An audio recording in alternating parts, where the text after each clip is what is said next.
ओम शांति। आप सभी भाई बहनों को इस अपने सेवा साथी भाई की ओर से बहुत ढेर सारी याद प्यार स्वीकार हो।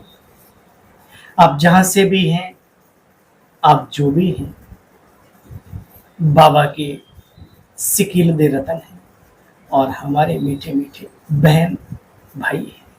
आत्मिक रूप में आप सब मेरे अपने ही भाई हैं। तो ऐसे निराले रत्नों को अपने इस भाई की पुनः ओम शांति। चलते हैं, सुनते हैं आज की मुरली का सार। प्यारे साथियों, 15 अगस्त भारतीय स्वतंत्रता दिवस एक बहुत ही महान और पावन पर्व है। जब ये दिन आता है, आप सबको महसूस होता कि जब उस ध्वज के नीचे खड़े होते हैं, जैसे बाबा के ध्वज के नीचे खड़े होते हैं, ऐसे राष्ट्र ध्वज के नीचे भी जब खड़े होते हैं, तो जो सच्चा बीके है, राष्ट्र भक्त है, प्रभु भक्त है, एक सदाचार का व्यवहार अपनाने वाला है, वसुधैव कुटुंबकम की भावना को रखने वाला है, वो अपने आप को बहुत ओजस्वी और गर्व महसूस करता है। कल भी आप सबने किया होगा। याद करें हम उन लोगों को जिन्होंने राष्ट्र भक्ति के लिए, सिर्फ राष्ट्र भक्ति के लिए माता पिता, सुख सुविधाएं, शारीरिक व्यवस्थाएं सब कुछ त्याग दी, भारत को अपनी मां का दर्जा दिया, वंदे मातरम का नारा रग रग में लहराया। ऐसे वीर महापुरुषों की याद हमें ताकत देती है, शक्ति देती है श्रेष्ठ मार्ग पर आगे बढ़ने की। बाबा कहते बच्चे, सत्य की नाव हिलती है, डुलती है, परंतु डूबती नहीं है। तो प्यारे साथियों, हम बेहद के बापू जी के साथ अभी आ चुके हैं। बेहद की बुद्धि रखने वाले सिर्फ एक देश की बात नहीं, पूरी दुनिया से हम अपने भाई बहनों, आत्माओं को माया रावण यानी विकारों के चंगुल से छुड़ाने के लिए हम बाबा के साथ कदम दर कदम पदचाप मिला के चले और अपने तन मन धन को निसंकोच बिना किसी सोच के सफल करते चले। अपनी श्वास, अपने संकल्प, जीवन का जो भी हमारा अभिन्न अंग है, सब कुछ सफल होना चाहिए। यही वर्तमान संगम युग समय की समझदारी है साथियों। चलते हैं, आज बाबा ने हम सभी को अपनी मधुर मुरली के माध्यम से क्या शिक्षाएं दी। चंद मिनटों में, चंद शब्दों के द्वारा हम सीखेंगे। हम सब मुरली रोज सुनते हैं, लेकिन उसका असर कितना रहता है महसूस करने वाली बात है। यह है 16 अगस्त 2024। 16 शब्द हमें संपूर्णता की याद दिलाता है। 16 ने सच, है ना, 1 रुपए होता है ना 16, और संपूर्णता का भी प्रतीक है। और भी बहुत 16 श्रृंगार भी होते हैं, और भी बहुत कुछ, 16 कलाएं भी, हाँ, बहुत कुछ। अच्छा, मीठे बच्चे मैं विदेही बाप, कहाँ बुद्धि चली? विदेही के पास। मीठे बच्चे मैं विदेही बाप तुम सब देहधारियों को विदेही बनाने के लिए पढ़ाता हूँ। यह नई बात जो बच्चे ही समझते हैं, दुनिया वाले क्या जाने विदेही विदेही विदेही क्या होता है। आज की मधुर मुरली का, ज्ञान मुरली का प्रश्न, बाबा को एक ही बात बार बार समझाने की आवश्यकता क्यों पड़ती है? रीजन सुनो। क्योंकि बच्चे घड़ी घड़ी भूल जाते हैं। कोई कोई बच्चे कहते हैं बाबा, तो वही बात बार बार करते हैं। बाबा कहते हैं बच्चे, मुझे तो जरूर वही बात सुनानी पड़े। क्यों? क्योंकि तुम भूल जाते हो। बताइए, कल की मुरली के सारी पॉइंट्स याद हैं? आधी याद हैं? आधी की आधी याद है? नहीं है ना। तो बाबा को रिवाइज करना पड़ता है। तुम्हें माया के तूफान हैरान करते हैं। अगर मैं रोज रोज बच्चों को खबरदार ना करूं तो माया के तूफानों से बच्चे हार खा लेंगे। अभी तक तुम सतो प्रधान कहाँ बने हो? जब बन जाएंगे तो सुनाना बंद कर देंगे।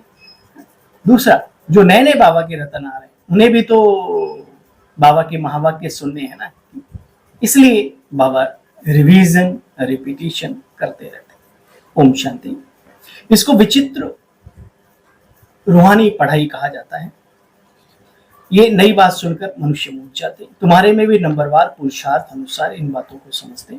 मनुष्य तो बड़ा मुश्किल से ही समझेंगे, जब तक कोई कोर्स ना कर ले, पूरा गहनता के साथ इसका अध्ययन ना करे, तब तक कैसे समझे। कितना माथा मारना पड़ता है ये निश्चय कराने के लिए। वो तो कह देते हैं निराकार का कोई नाम नहीं, रूप नहीं, देश काल नहीं। वह बाप खुद बैठकर पढ़ाते हैं, कहते हैं मैं सब आत्माओं का पिता हूं, जिसको तुम देख नहीं सकते हो, समझते हो विदेही है। आनंद, ज्ञान और प्रेम सुख का सागर है। वो कैसे आकर के पढ़ाते तुम बच्चे जानते हो। मैं अशरीरी अव्यक्त लोक से आकर प्रजापिता ब्रह्मा के तन का आधार लेता हूं। आधा कल्प जिसको पुकारते आए, हे पतित पावन हो।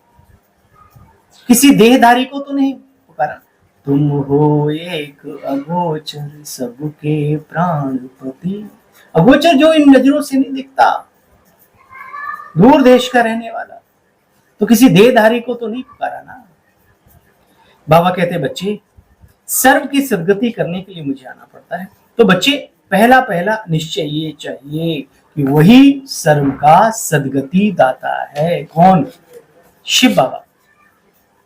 बाबा कहते बच्चे ज्ञान का तीसरा नेत्र तुम बच्चों को मिला है, तो उस ज्ञान के तीसरे नेत्र से अजर अमर अविनाशी आत्मा को भ्रुकुटी के मध्य विराजमान देखो। इस सर्प को, शरीर को बाबा कहते ना देखो, इसके अंदर जो मणि है उसको देखो। जब मणि को भूलकर नांग की तरफ बुद्धि जाती है तो फिर विष प्रवेश कर जाता है। वहां तो सांप को काटना पड़ता है, यहाँ तो 440 का बोल्ट करंट दूर से ही। इसलिए खबरदार। बाबा कहते बच्चे तुम भी नंबरवार पुरुषार्थ अनुसार ही सतो प्रधान बनेंगे। मुख्य बात तो यहाँ है पवित्रता की। पवित्रता ही सच्ची सच्ची स्वतंत्रता है आत्मा के लिए, इस जगत के लिए। बच्चे बाकी ज्ञान तो 1 सेकंड का है, बाप समझाते तो बहुत है, परंतु एक रस कहाँ समझते हैं। माया भुला देती, इसको युद्ध कहा जाता है। बापा कितना अच्छी रीति बैठ समझाते रहते हैं, कितनी बातों की स्मृति देते रहते हैं। मुख्य जो भूले हुई हैं बच्चे, उनकी पहले लिस्ट बनाओ, फिर अपने दिल से पूछो हम कितने गुणवान बन रहे हैं। क्या हम श्री लक्ष्मी यानी देवी देवताओं के जैसे गुणवान बने, मम्मा बाबा के जैसे गुणवान बने, दीदी दादियों के जैसे जो श्रेष्ठ बाबा के बच्चे उनके जैसे बने। चेक करो, चेक एंड चेक। बाप समझाते बच्चे जब तक विनाश नहीं हुआ क्या विकर्मों का तब तक कर्मातीत अवस्था को तुम बच्चे कैसे पा सकेंगे। कितना भी माथा मारो, इसका मतलब ये नहीं कि हमें मेहनत नहीं करनी, लेकिन बाबा एक सत्य सुनाते हैं। ड्रामा, समय, भल सारा दिन शिव बाबा को बैठकर याद करो, भल कोई सी बात मत करो। बस बाबा कहते बच्चे समय से पहले कुछ हो ना सके, कोई ऐसा निकले ऐसा ड्रामा में हो नहीं सकता। पहले नंबर में तो इसको जाना है, किसको? प्रजापिता पिता श्री ब्रह्मा बाबा को, आदि देव। देखो बच्चे तुम बच्चों पर कितना माथा मारना पड़ता है। बाबा जानते हैं माया बड़ी रुस्तम से रुस्तम होके लड़ती है, अनेकों प्रकार के उसके दांव पेच हैं, बहुत सूक्ष्म गति से प्रहार करती है। पहले लोग तीर कमान से लड़ते थे, फिर तलवारों से लड़ने लगे, और फिर बड़े बड़े बंदूक और ये सब बनाए, फिर बम, न्यूक्लियर और पता नहीं क्या क्या बना लिया। आजकल वायरस चल रही जी, वायरस अंदर दम बाहर, और भी इसमें प्रगति होती जा रही है, चिंता ना करो। माया रुस्तम से रुस्तम होकर लड़ती है, इसलिए माया भी अपने कई सूक्ष्म से सूक्ष्म रूप बनाती रहती है। जितनी सूक्ष्मता में आप जाते हो, माया भी उतनी सूक्ष्मता से वार करती है, तेज वार करती है। बच्चे मंजिल बहुत ऊंचे, ड्रामा अनुसार सब पुरुषार्थ कर रहे हैं, करते ही रहेंगे। जिसे मेहनत करके ऊंच पद पाना होगा वो पाएगा ही, नहीं पाना होगा ये घोल के पिलाने वाली चीज तो है नहीं, ये दुपट्टा नहीं है जो रंगरेज की दुकान पे गए, उसने डुबोया फिर उसने बाहर किया, बोला ले जाओ। नहीं, यहाँ जिंदगियां लगती हैं संस्कारों को परिवर्तन करने में। इसलिए धैर्यता के साथ निश्चय बुद्धि बन करके आगे बढ़ते चलो, बढ़ते चलो, बढ़ते चलो। जिंदगी बढ़ने का नाम है दोस्तों, रुकना तो मौत के समान है। ठीक है, इसलिए चलने का नाम है। पुरुषार्थ तुमको अभी बहुत करना है। मुख्य बात सारी कैरेक्टर्स की है। मुख्य कैरेक्टर है पवित्रता, और पवित्रता में सच्चरित्रता आ जाती है। अच्छा, बाकी अबलाएं तो परवश हैं। अब आपने बड़ी गहरी बात कही। हमारी जो माताएं हैं, विशेषकर हमारी कन्याएं हैं, अब कई ऐसे घराने में जन्म लिया है उन्होंने, तो माता पिता वो चौधराहट दिखाते, नहीं तुम्हें ये करना है, तो मजबूरी है। या फिर माताएं हैं, बुजुर्ग हैं, या उनके पति हैं, या बच्चे हैं उनके, बड़े बड़े बहुत बेटा बहू हो गए, वो कह रहे भाई हम अलग से नहीं तुम्हें खाना खिलाएंगे। अब यज्ञ में भी ऐसा सबके लिए तो व्यवस्था नहीं है, ये अभी भी कमी है। बाबा करेगा इस काम को पूरा। आगे चल करके बड़ी खुशी होगी हम सभी को कि जिनके पास कुछ भी नहीं है और जिनका कोई सहारा नहीं है, उनका भी हमारा ये बाबा का यज्ञ सहारा बने, ऐसी कामना जरूर करता हूँ बड़ों के साथ।